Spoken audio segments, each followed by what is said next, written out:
சொல்றாங்க. பார்த்தீங்களா? ஏசுவே சொல்லிட்டாரு அவங்க அம்மா இல்லன்ட்டு. அவங்க அம்மா இல்லையாம். நாம தான் அவங்க அப்பா, அம்மா, சகோதர, சகோதரன் அவரே சொல்லிட்டாரு என்று தப்பாக புரிந்து கொள்கின்றார்கள். தப்பாக புரிந்து கொள்கின்றார்கள். அறிவில்லாதவர்கள்.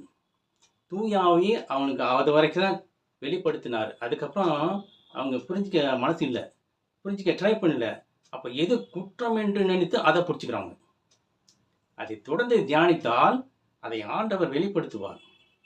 அப்ப யார் கடவுளின் திருவுளத்தை முதலில் நிறைவேற்றியவர் யார்? கூட்டத்தில இருக்கிற ஜனங்களா நிறைவேத்துனாங்க? கூட்டத்தில் இருக்கிற ஜனங்களா நிறைவேத்துனாங்க கடவுளின் திருவுளத்தை? யார் முதலில் நிறைவேற்றியது?